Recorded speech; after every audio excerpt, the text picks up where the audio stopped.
Бүгүнкү бөбөктөрдүн ою рубрикасында балдар кайдан жаралат деген суроону берели деп чечтик. Анда эмесе көрөбүз. Балдар энен курсаны. Атаң менен апам үйлөнгөндө ошондо биз жаралабыз деп элейм. Кичинекей курт болуп, анан чоңоюп, анан 9 ай болгондо чыгат деп элейм. Биринчи көздөрү пайда болот, башы, анан колу буттары пайда болот. Мен бала төрөйүнчү деп жалынса, бала болуп калат окшойт. Бала деген эненин ичинде мындай кичинекей башында молекулалардан небетип анан чоңоюп келет да. Уккам айта албайм да, бирок. Эмне деп уктуң эле? Айта берейинби? Айта бер. Жа, айтпай эле коеюнчу. Аны айтуу кыйын го дейм. Өтө эле татаал айта албайт экенмин. Ошондо бизди кумдан жасап жашайт, апам айткан, кумдан жасап коет. Любовь болот. Любовь болот? Ооба. Любовь болгондон кийин жаралабы? Ооба. Анан роддомдон алат, наверное.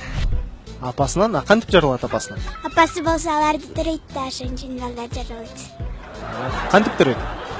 Бизде ким кантип төрөйт экенин. Ойлонуп көрсөчү. Ойлонуп көрсө ичтен төрөйт. Ичтен? Балдар кайдан жаралат? Ас билесизби? Менби? Мен билем. Актан жаралат. Мен сенден сурап атпайм, сенден билип көрөйүн дегемде. Мен сизден сурап атпайм. Балдар кайдан жаралат? Алар асмандан түшөт. Кантип түшөт?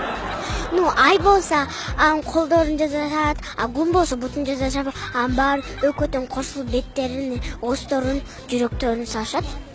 Асмандан түшүп баратканда колу буту сынып калбайбы? Жок, аны болсо эмелер, адамдар болсо крышасын ачып коет да, бала келсин, кыз келсин деп, анан кийин келип калат үйгө, анан кийин кармалышат, багып жүрүшөт. Сени көбүрөөк күн жазады беле же ай жазады беле? Ушуну билбейт экенмин, күн жазады болуш керек. Ата мен карааракмын да. Балдар помидордон жаралат. Помидордонбу? Койчу.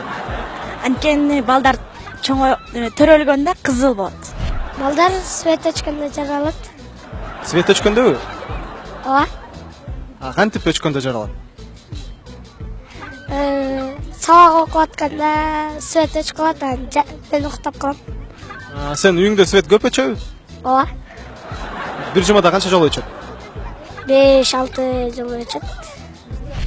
Балдар кичинекей кумуска болот да. Чоңойгондо бултуп кетет. Анан докторго алып барат, анан докторлор баланы алышат.